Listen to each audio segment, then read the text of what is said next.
Selamat malam. Hari ini kita akan membahas terkait dengan siklus akuntansi perusahaan dagang.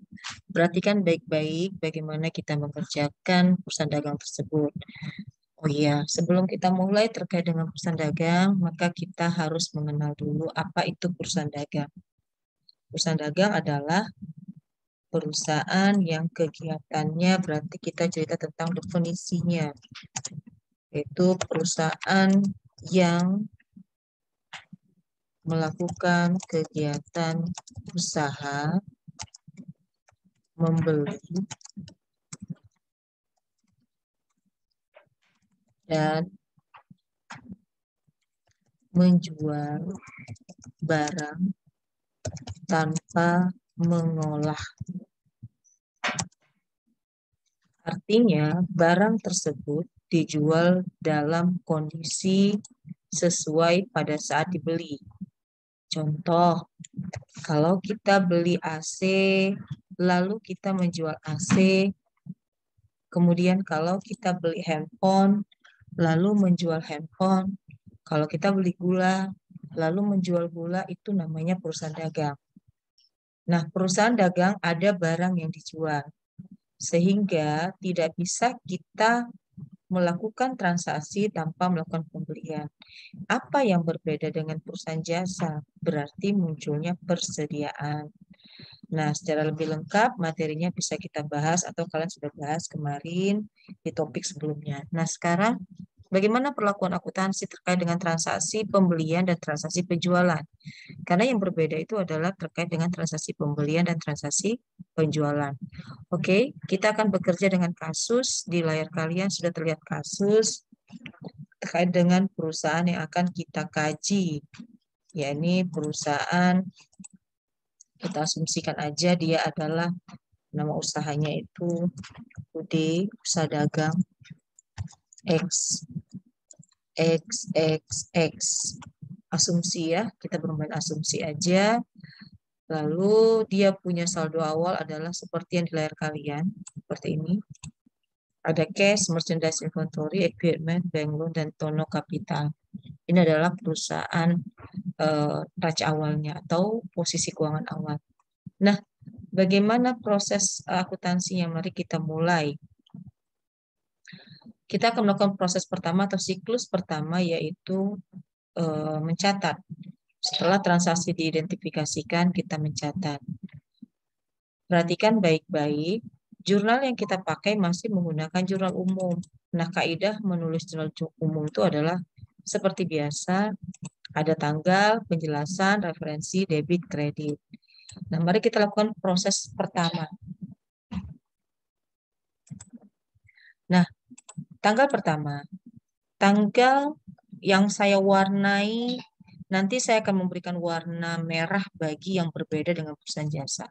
Sedangkan yang sama dengan perusahaan jasa, saya berikan warna hijau. Oke, ini berarti sama. Dibayar sewa toko. Nah, dibayar sewa toko dalam soal kita ini adalah dicatat pada akun sewa dibayar di muka. Nah, ini kita tahu kalau seperti ini pasti dicatat sebagai harta, ya. Dia dicatat sebagai harta. Dari mana kita tahu dia dicatat sebagai harta? Karena muncul sewa dibayar di muka. Oke. Nah, jadi ini kita mengingat kembali bagaimana kalau misalnya transaksi prepaid atau dibayar di muka itu, apakah dia dicatat sebagai harta atau dia dicatat sebagai beban. Nah, ketika dicatat sebagai harta, maka muncul sewa dibayar di muka. Berarti kalau seperti ini, maka jurnalnya akan sama seperti kita mencatat pada perusahaan dagang. Apa jurnalnya? Prepaid rent to cash atau sewa dibayar di muka pada cash. Ini sama dengan perusahaan jasa. Oke. Nah, next tanggal 4. Dibeli peralatan dari FA Matahari seharga 20 juta, ya, seharga 20 juta. Ini dia. Ya, seharga 20 juta. Nah, karena dia dihargai seharga 20 juta, lalu apa ya namanya ya? Ada keterangan berikutnya. Harga barangnya itu adalah 20 juta. Seperti ini. Tapi dikasih uang muka, ya ada uang muka sebesar 10 juta. Baru sisanya dibayar di bulan ke depan. Nah, transaksi ini juga sama seperti perusahaan jasa. Jadi akan saya kasih warna hijau juga. Nah, berarti kan kalau dibeli peralatan, seperti kita ketahui dalam akuntansi itu kan, kita langsung aja catat ke item yang kita beli. Apa yang kita beli? Jika peralatan, maka muncul peralatan. Maka jurnalnya adalah kita akan mendebit harta dalam bentuk peralatan sebesar 20 juta, lalu kita akan mengkredit utang karena dibayar setengah ya 10 juta dan uang tunai untuk DP-nya sebesar 10 juta. Seperti ini. Dibeli peralatan 20 juta ya. 20 juta maka jurnalnya otomatis equipment to call payable to cash masing-masing 20 juta. Nah, itu dia terkait dengan jurnal tanggal 4. Lalu bagaimana dengan tanggal 5? Nah, ini something new atau hal yang baru yang ada di dalam perusahaan dagang. Jadi setiap yang eh, baru akan saya kasih warna peach ya. Kalau merah takutnya nggak nampak. Oke, birunya, hijaunya pun saya ganti hijau terang biar lebih enak lihatnya. Nah, yang saya beri warna condong ke warna peach ya. Harusnya merah ya, tapi kan takut nggak nampak. Nah, seperti ini. Ini berarti adalah transaksi unik yang hanya ada di perusahaan dagang, yaitu dibeli separtai barang dagang. Nah, munculnya pembelian berarti mengindikasikan bahwa perusahaan tersebut melakukan kegiatan transaksi dagang atau menjual barang. Nah, uniknya, di mana kita bisa tahu bahwa transaksi ini cash atau tunai adalah munculnya syarat pembayaran. Mana syarat pembayaran? Ini dia. Syarat pembayarannya adalah munculnya 2/10 N per 30. Apa pula ini? Nah, ternyata syarat pembayaran yang 2/10 N per 45 ini adalah kita terjemahkan seperti ini. Teorinya kita belajar ya. Nah, ini dia. Kita fokus pada yang ini. Oke. 2 di depan, 2/10 N per 30 atau 2/15 N per 45 atau 4/15 N per 60. Terserah karena maksimal umur piutang itu adalah 90 hari. Nah, apa makna 2 di depan atau 3 di depan atau 4 di depan? Itu menunjukkan bahwa besarnya potongan atau diskon yang akan kita terima atau kita bayarkan manakala kita membayar dalam jangka waktu, lihat yang kedua di bawah pernya, 15K, 10K, 15K. Artinya umur diskon. Jadi angka di depan yang saya warnai, angka di depan itu merujuk besarnya diskon yang akan kita dapatkan. Yang akan kita dapatkan. Kapan kita akan mendapatkannya? Jika kita membayar dalam jangka waktu, lihat yang di sepernya. 2/15, berarti kalau kita bayar 15 hari dari tanggal faktur. 2/10, kalau kita bayar 10 hari dari tanggal faktur. 4/15, kalau kita bayar 15 hari dari tanggal faktur. Contoh, saya beli barang sekarang itu kan tanggal 22. Misalkan 2/10 N per 30. Kapankah? Atau paling lama kapan ya saya bayar jika saya ingin dapat diskon? Maka saya harus membayar, kalau sekarang tanggal 22 dan ini bulan November yang hanya 30 hari, berarti saya harus bayar tanggal 2 Desember paling lama kalau saya ingin mendapatkan diskon 2%. Jika kategorinya 2/10 contoh. Ya, 2/10 contoh jika transaksi 2/10, N per 30. Misal faktur tanggal 22 November. Kalau mau dapat diskon sebesar 2%, maka saya harus bayar 10 hari dari tanggal faktur maksimal. Ya, saya harus bayar 10 hari dari tanggal faktur. Ya, 10 hari dari tanggal faktur. Itu yang kedua. And, ada kata-kata and, diikuti dengan seper. Itu berarti lamanya kita nggak bayar atau umur piutang atau umur hutang. Karena baik syarat pembayaran piutang dan hutang sama. Jadi yang harus kita perhatikan bahwa ternyata ini adalah makna dari 2/10 N/30 atau 2/15 N/45. 2 atau digit pertama di depan menunjukkan diskon atau besarnya persentase diskon yang diberikan. Terus di bawahnya ada sepernya, 1/15 dan seterusnya. Itu merujuk pada berapa lama atau periode diskonnya. Seperti ini. Nah, sebagai contoh ya, periode diskonnya adalah 2% kalau kita bayar 10 hari dari tanggal faktur. Sedangkan N merujuk pada berapa lama umur piutang. Oke, paham ya? 2/10 berarti 2% kalau dia bayar 10 hari dari tanggal faktur. Jika 2/15, 2% dari tanggal sampai dengan 15 hari dari tanggal faktur. Dan umurnya, umur hutang, umur piutang ditandai dengan N dan periodenya. Jadi jika 45, maka maksimal 45 hari harus bayar. Jika tidak, nanti tukang tagih ataupun nanti debt collector akan datang ke tempat kita untuk menagih utang. Oke? Back to kasus, kembali ke kasus kita tadi. Nah, dengan demikian, kalau ada syarat ini menyatakan pembelian secara kredit. Tahu dong bagaimana mencatat pembelian secara kredit. Kita pakai metode fisik. Metode fisik berarti dia akan muncul transaksinya. Apa itu?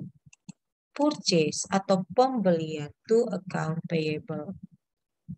Kalau metode perfektual, yang muncul merchandise inventory to account payable. Tapi pada chapter kali ini kita akan bahas dengan menggunakan metode fisik.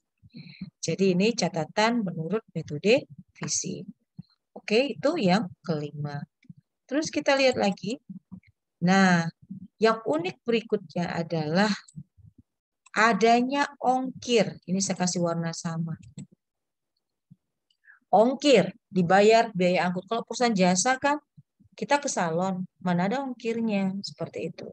Kita ke salon untuk bleaching, biar putih. Mana ada kita ongkos angkutnya. Tapi kalau kita beli barang, contoh, kita beli kulkas. Kulkas itu kan hanya barangnya besar. Jadi ketika kulkas itu kita beli, mau sampai ke rumah kita bayar beca, maka itu disebut dengan ongkos angkut. Nah, terkait dengan ongkos angkut, mari kita lihat teorinya lagi. Di dalam akuntansi, ongkos angkut atau ongkir dikenal dengan nama FOB atau free on board. Ya, free on board. Nah, free on board ada dua. FOB shipping point dan FOB destination point. Which one? Yang mana yang dikatakan beban angkut masuk? Kalau kita beli barang, terus kita bayar ongkos becak sampai ke rumah kita, itu namanya shipping point. Shipping itu merujuk kepada dermaga. Dahulu kala kan kalau perdagangan itu dilakukan melalui pelabuhan. Sehingga barang sampai dengan pelabuhan itu menjadi tanggung jawab penjual. Namun dari pelabuhan menuju ke gudang kita itu adalah tanggung jawab si pembeli. Makanya FOB shipping point disebut dengan freight in atau beban angkut masuk. Break in menambah pembelian. Contoh, ya contoh.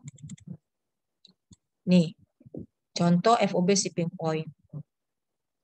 Jadi beli AC 3 juta, ongkos becak 100.000. Berapakah harga AC? Nah, kalau dalam kondisi seperti ini yang kita lakukan adalah cost atau harga perolehan. Kita bukan mencari harga beli. Kalau harga beli tentunya 3 juta. Tetapi karena ini konsepnya adalah cost, cost itu berarti atau harga perolehan, ya. Harga perolehan itu adalah dengan cara menambah harga perolehan dengan menambah harga beli dan biaya-biaya yang dikeluarkan sampai barang tersebut bisa kita jual. Kita misalnya jual rokok, beli rokok kemudian kita pakai ongkos becak. Maka tambahkan harga beli rokok ditambah dengan ongkos becak. Dan yang dipakai adalah harga perolehan, yaitu cost. Ya, apa maksudnya cost atau harga perolehan? Harga perolehan. Nah, ini maksudnya harga perolehan ini artinya diperoleh dengan cara menambahkan harga beli ditambah ongkir atau transport masuk. Ongkir atau bahasa planetnya kita menyebutnya dengan nama break in. Ya, itu kalau FOB shipping point, artinya kita keluar barang. Artinya kita keluar uang untuk mendapatkan barang tersebut sampai ke rumah kita. Ada tambahan biaya. Bagaimana dengan FOB destination point? FOB destination point atau biasa disebut dengan perangko gudang pembeli. Kenapa perangko gudang pembeli? Karena kamu pulang aja deh, ntar sampai rumah barangmu nyampe. Nah, dia bilang kayak gitu. Nah, ketika dia bilang kayak gitu, berarti itu free ongkir. Sama lah kayak kita belanja Shopee, free ongkir katanya. Nah, ketika free ongkir, maka itu masuk kategori FOB destination point. Sampai dengan tujuan menjadi tanggung jawab penjual. Nah, kalau kita sebagai penjual, nah karena kita perusahaan dagang, berarti kan kadang kita jadi pembeli, kadang jadi penjual.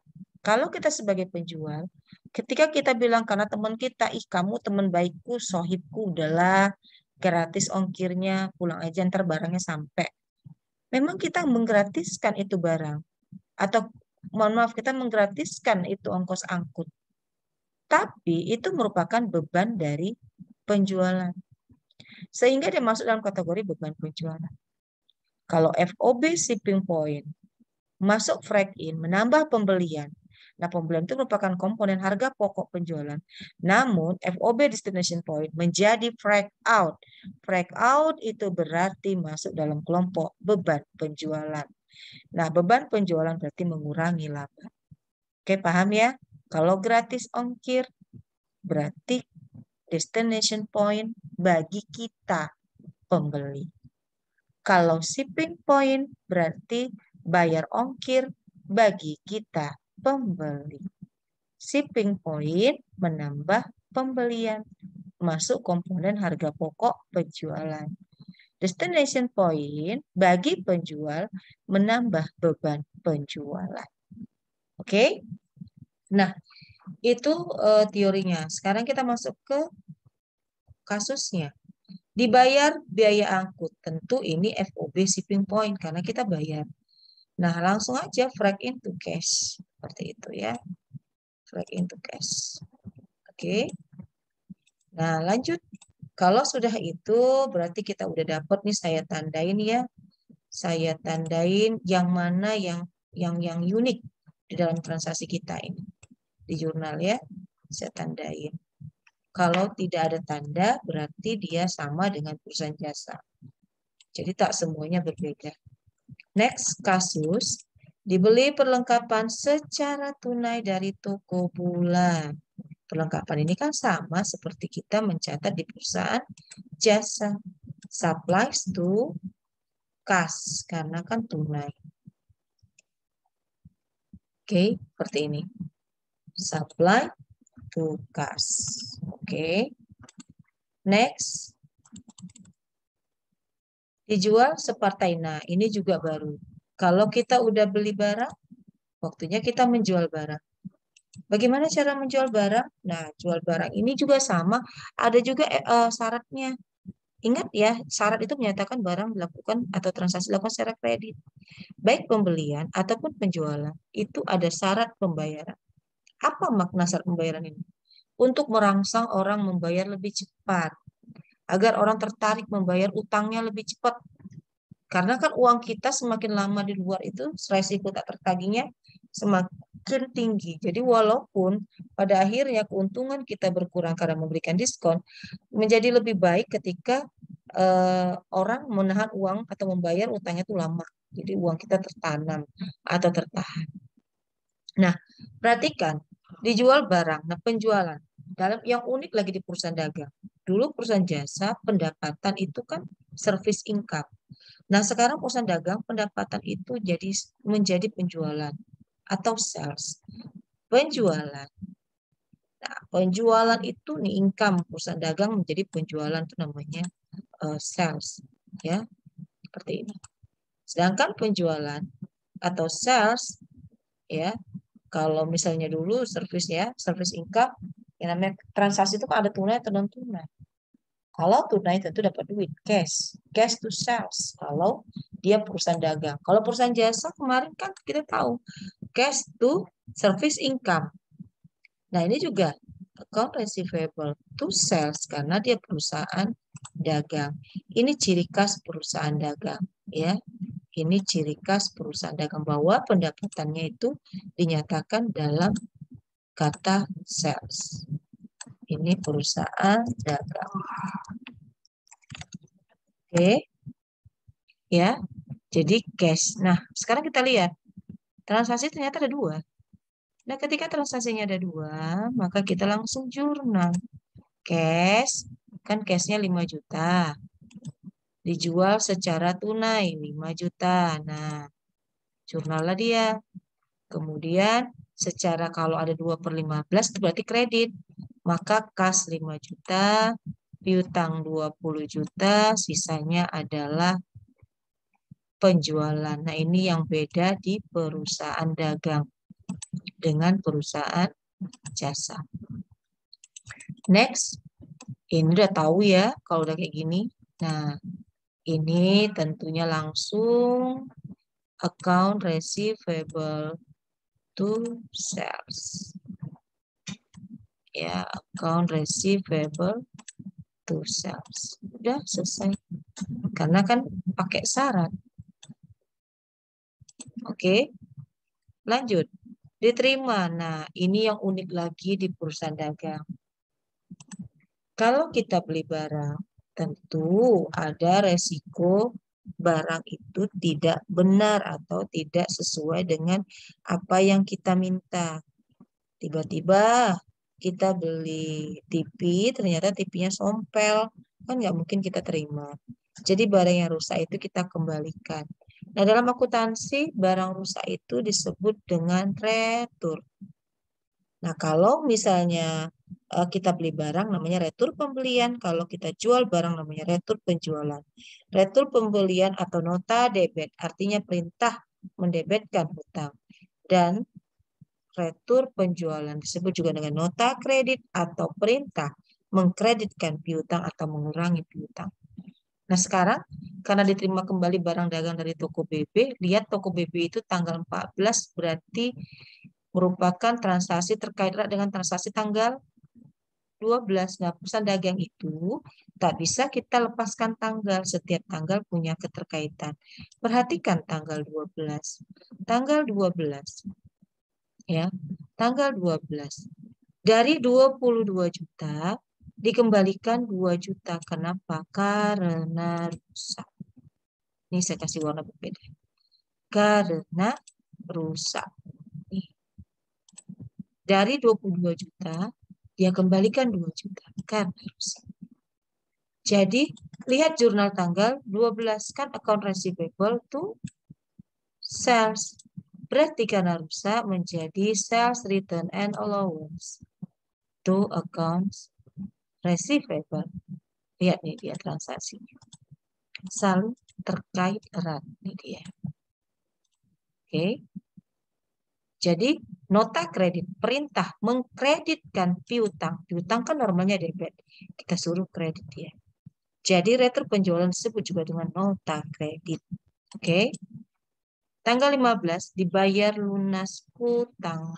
Nah, ini saya bilang tadi bahwa dalam perusahaan jasa ya, tidak ada yang kayak gini. Tapi di perusahaan dagang setiap tanggal punya keterkaitan.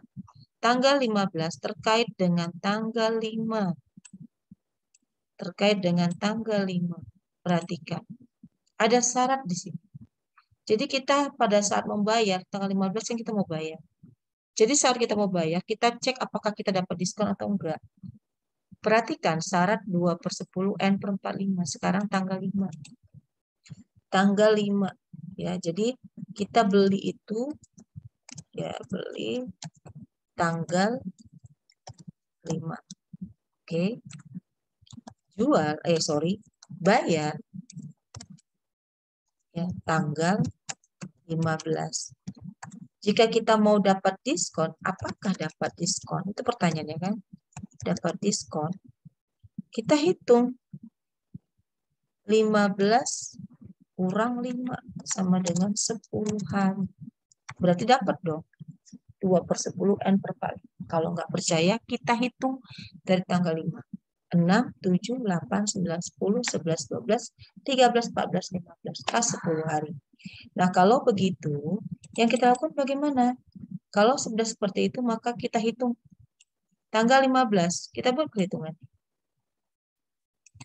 Perhitungannya pertama. Lihat tanggal 5 bulan 4. Balance-nya 23 juta. Diskon kan 10 hari, berarti 15 kurang 5, 10 hari kerja, berarti terpenuhi. Ini terpenuhi. Kalau terpenuhi, ya berarti kita cari saldonya. Adakah retur pembelian? Dalam soal kita, dalam jurnal kita, tidak ada retur pembelian. Berarti tidak kita kurang. Tanggal 5 kita lihat. Ini jurnal tanggal 5. Perhatikan. Tidak ada retur pembelian. Yang ada retur penjualan itu berbeda. Nah, kalau sudah tidak ada, maka nolkan di sini. Nolkan. Lalu kurangkan 23 juta. Lalu hitung 2% per 460.000. Oke. Ya. Ini retur pembelian. Jadi berapa cash payment yang kita bayarkan karena kita membayar hutang? Jadi harusnya kita bayar 23 juta. Harusnya kita bayar 23 juta. Ternyata kita sekarang bayar hanya 22 juta 540.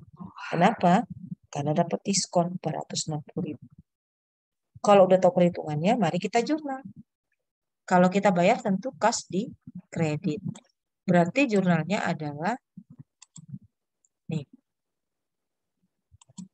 Ya.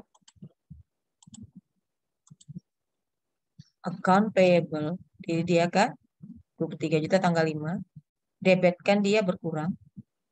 Karena ada potongan purchase diskon atau potongan pembelian 460.000 dan cash yang kita bayarkan 22.540 kan sesuai ya. Utang habis, debit, kan utang debit.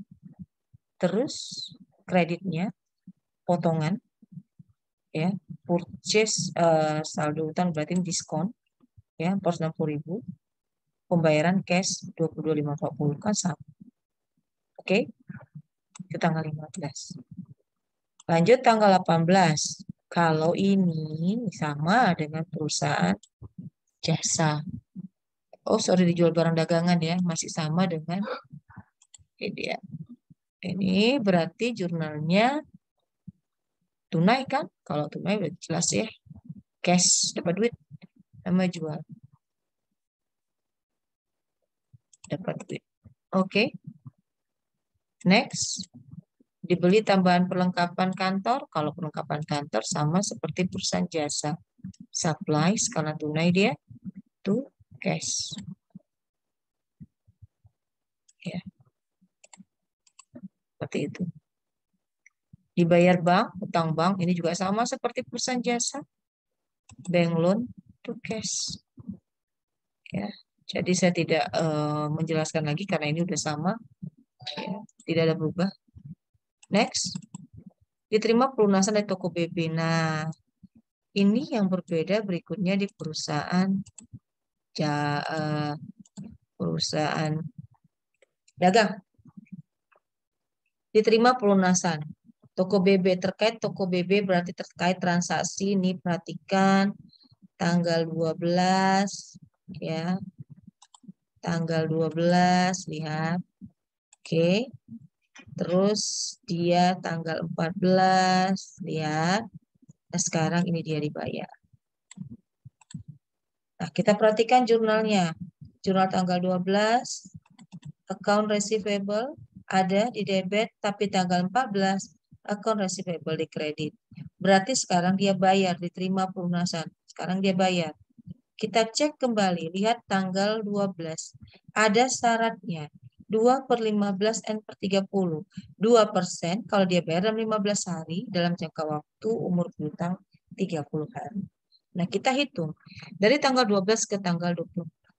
Berarti, ya, kan bayar tanggal 24. Oke. Faktur tanggal 12. Kurangi aja 24 kurang 12 berarti kan 12 hari. 12 hari ini kan lebih kecil dari 15 hari kan, dari 2/15 kan, berarti dapat diskon ya, ini dapat diskon itu ya. Nah, bagaimana berapa uang yang kita dapatkan? Berarti kan kalau orangnya bayar ke kita, uangnya nggak besar dong kali potong diskon. Kita hitung sama seperti menghitung tadi diskon pembelian. Nah, perhatikan. Tanggal 24 untuk menghitung perhitungan diskon. Tanggal 12 bulan 4 ada sebesar 22 juta. Nih, lihat tanggal 12 jurnal. Kan 22 juta ini dia. Oke. Lalu ada retur 2 juta tanggal 14. Kita cek tanggal 14. Ada nih, makanya dikurangi 2 juta dia. Sini. Ya kan? Makanya dikurangi 2 juta. Jadi sama dengan ini ya. Seperti ini. Tadinya 22 juta dikembalikan 2 juta. Berarti kan saldo piutang orang tinggal 20 juta. Maka saat kita bayar atau dia bayar, maka otomatis yang jadi saldo adalah 20 juta. Hitung, kan dapat 12 hari, berarti kan dapat 12 hari. Kalau begitu, kasih diskon 2% kali 20.000, 400.000. Harusnya kita dapat uang 20 juta karena orang bayar, tapi karena kita potong diskon, kita terima uang 19.600.000. Berarti jurnalnya kas 19.600.000, diskon 400.000, kreditnya piutang 20 juta. Itu dia. Nah, seperti ini ya. Oke. Cash, sales discount, ya, sales discount, cost ibu dan account receivable. Dibayar gaji, ini sama seperti perusahaan jasa. Diambil uang juga sama seperti perusahaan jasa. Dibayar gaji, udah jelas dibayar, berarti salary expense to cash. Prefer, withdrawal, atau penarikan to cash. Seperti ini. Selesailah jurnal kita. Inilah jurnal terkait dengan perusahaan dagang. Dan perhitungannya. Harus ada perhitungannya. Oke. Jadi yang berbeda itu udah jelas ya. Adanya pembelian dan penjualan, adanya syarat pembayaran, adanya ongkos masuk, adanya diskon. Nah, step berikutnya adalah membuat buku besar. Perhatikan membuat buku besar, nanti kalian tiru ya. Buku besar disusun berdasarkan likuiditasnya. Masih ingat kan konsep harta, utang, modal, pendapatan, beban? 1 untuk harta, 2 untuk utang, 3 untuk modal, 4 untuk pendapatan, 5 untuk beban. Nah, otomatis yang pertama itu adalah kita berikan kepada kas 101. Kita pakai kode 101. Kas. Pertama sekali cara membuat adalah periksa saldo awal. Nih, kas ada. Oke, 130 juta. Pindahkan terlebih dahulu saldo awalnya. Nah, ya, jadi cara membuat buku besar, pindahkan dulu saldo awalnya. Lalu, ini yang pertama ya, jadi saya buat di sini nomor 1. Cek, ya, ceklah buku besar. Untuk buku besar, cek saldo, baru ya masuk kemari 2. 2 ini berarti transaksi, check to transaction. Kita lihat, ya, kita lihat. Maka yang pertama tanggal 2. Oke, tanggal 2. Ya, tanggal 2 kita bikin. Oke, tanggal 2 ada sebesar 24 juta. Maka di sini kita harus buat nomornya si 101. Ini. Pindahkan dia. Kalau udah kita posting. Baru tanggal 4 sama 10 juta. Kita pindahkan juga nomornya. Seperti ini. Tanggal 5 nggak ada kas, abaikan. Tanggal 6 ada kas, masuk kemari. Tanggal 6, 500.000. Jangan lupa pindahkan kodenya. Tanggal 6 juga ada. Ya, kita pindahkan kembali. Sorry ya, salah tempat saya. Nah, seperti ini. Tanggal 7 juga ada kas seperti ini. Oke. Tanggal 7 ya. Letakkan di sini. 101. Oke. Cek lagi 11 sampai selesai. Tanggal 9 ini kan posnya debit. Letakkan sebelah kiri. Seperti ini. 5 juta. Jangan lupa kalau sudah buat, ambil letakkan di sini. Lanjut. Tanggal 12 nggak ada. Tanggal 14 juga nggak ada terkait kas. Tanggal 15 ada pembayaran hutang. Pindahkan kemarin. Tanggal 15. Nah, 22, 5, 40. Jangan lupa letakkanlah, ya, letakkanlah kodenya. Tanggal 18, lihat debit 15 juta, berarti sebelah kiri kita isi. 15 juta. Jangan lupa, ya, kodenya. Oke. Lalu tanggal 19 ada cash sebelah kanan 2 juta, baru kita pindahkan kode 101. Tanggal 22 ada pembayaran sama, letakkan. Saya pakai model T ya, besarnya biar cepat. Kalian mau pakai bentuk 3 kolom, 4 kolom, terserah. Oke, tanggal 24 cash ya. Tanggal 24 masukkan dia. Seperti ini. Jangan lupa seperti tadi masukkan 101. Tanggal 26 3 juta sebelah di kredit. Nah, letakkanlah dia 101. Nah, terakhir tanggal 27. Masukkanlah dia karena sudah kita pindah. Proses posting secara teratur seperti ini akan membuat tidak ada yang hilang atau terabaikan dan kode akunnya penuh.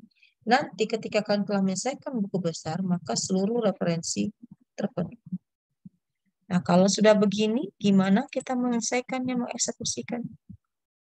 Totalkan yang sebelah debit, totalkan yang sebelah kredit. Seperti ini. totalin ya. Totalin maka letakkan sini. Jadi gimana caranya? Caranya ya, caranya yang ini 81.560 tambah ini berarti ini kita total dulu seperti ini. Kalau belum pandai ya seperti ini.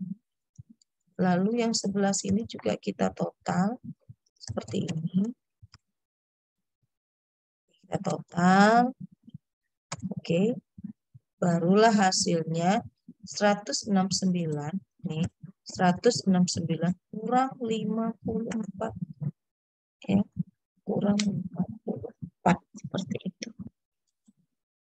Coba ya. Sorry. Kita akan hitung ulang. Nah, kurang ini ya, kurang ini ya. Kurangkan dapat 8560 kan sama ya. Jadi kurangkan ya. Ini kita kurangkan. Nah, seperti itu cara membuat buku besar. Seperti ini. Kurangkan. Ini hasilnya. Oke, itu yang pertama. Yang kedua, saya kasih contoh dua. Setelah ini kalian harus teruskan sampai selesai buku besar. Nah, piutang pun demikian. Account receivable. Step pertama, langkah pertama, cek dulu adakah account receivable di persediaan awal. Jika tidak ada, maka abaikan. Kalau nggak ada, berarti kita masuk ke transaksi. Tanggal berapa dia ada? Tanggal 7, katanya tadi tanggal 7 bulan 4. Salah ini ya. Kita lihat account receivable itu ada di transaksi tanggal 9. 9 bulan 4. 20 juta. Seperti tadi, masukkan kodenya 102. Lalu kita cek lagi ada di tanggal 12 bulan 4 sebesar 22 juta. Sama, pindahkan kode akun. Lalu dia ada di tanggal 14 tapi posisi kredit. 14 bulan 4 lihat. Ya, pindahkanlah dia. Baru berikutnya di tanggal 24. Ini kan ada account receivable. Buat kodenya karena kita pindahkan dia di tanggal 24. Oke. Kita cek sampai habis ke bawah. Kalau tidak ada lagi, maka seperti tadi, totalkan dulu yang sebelah debit, yaitu sebelah kiri. Oke.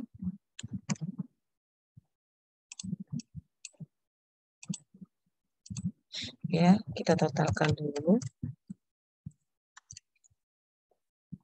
Dah. Lalu kita totalkan yang sebelah kanan. Ya, kita totalkan yang sebelah kanan. Seperti ini.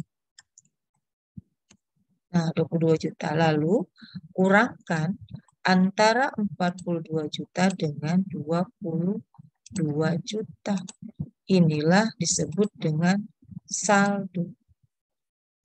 Ya, disebut dengan saldo. Seperti ini. Kurangkan dia. Dapatlah 22 juta. Oke. Oke deh, satu lagi ya. Habis itu silakan kerjakan sendiri. Buku besar berikutnya, merchandise inventory.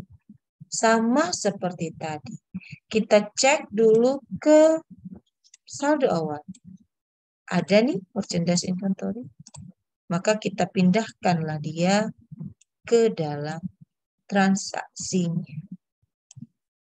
Ya. Seperti ini. Lalu kita cek ke transaksi. Ada nggak di sini jurnal yang namanya merchandise inventory? Kita cek. Oke, nggak ada ya udah. Kalau nggak ada cuma the one and only. Cukup dia. Penting. Saldo 30 juta berbalance. Jadi simpulan apa? Buku besar dibuat sebanyak saldo awal dan transaksi.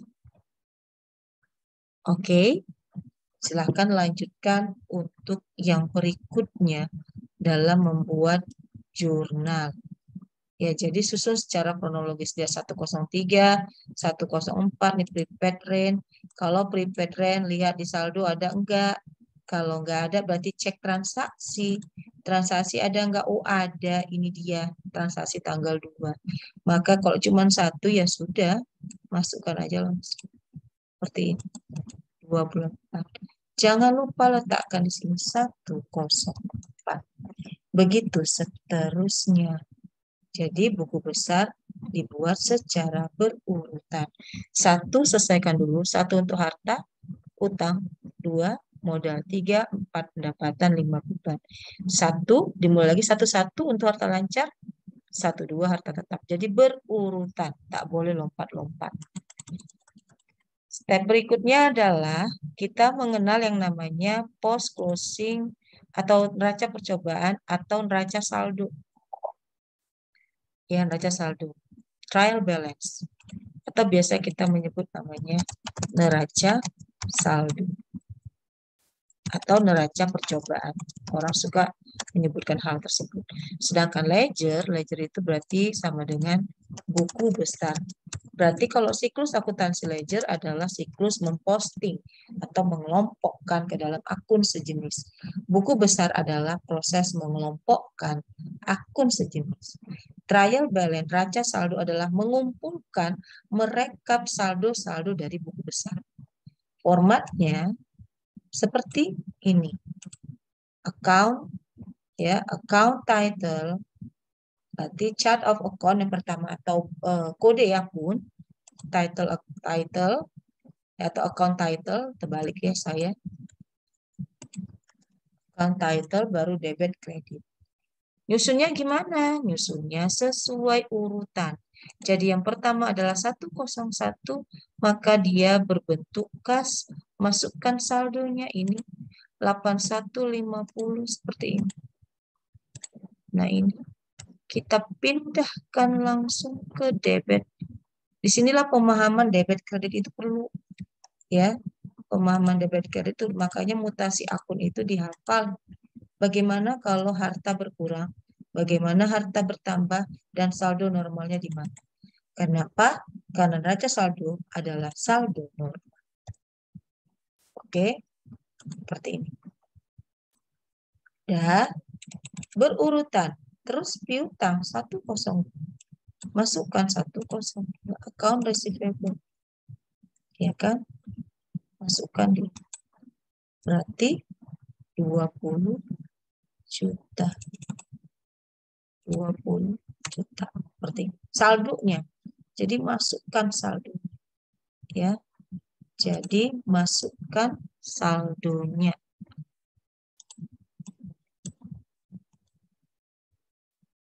Oke. Ya.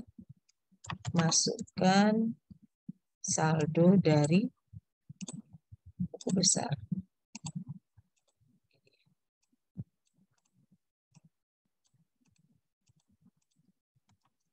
Masukkan saldo buku besar berurutan. Nah, itu gampang berurutan ya. Masukkan saldo buku besar berurutan. Oke, itu instruksinya. Jadi kalian ngerti. Inilah gunanya neraca saldo. Kita lanjut. Kita tadi udah mengisi ya.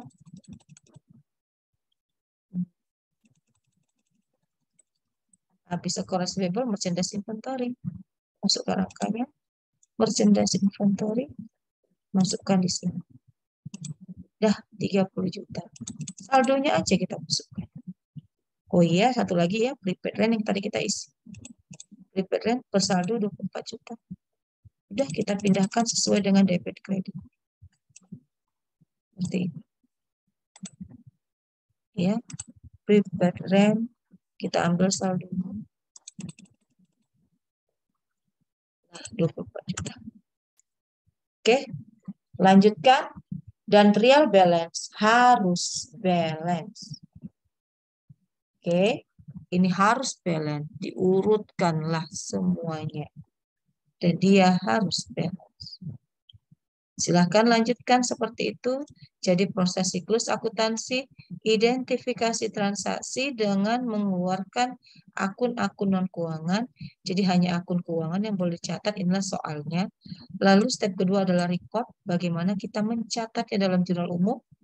Lalu kita melakukan proses berikutnya adalah mengelompokkan atau posting ke buku besar dan merekap saldo-saldo buku besar. Untuk hari ini materinya cukup sekian. Kalian silahkan lanjutkan mengerjakan sesuai dengan kasus yang kemarin yang sudah saya tugaskan. Minggu depan kita akan bahas kasus ini. Demikian saya sampaikan. Semoga kalian paham. Wabillahi taufiq wal hidayah. Assalamualaikum warahmatullahi wabarakatuh. Terima kasih dan salam sejahtera buat kita semua. Sampai jumpa minggu depan.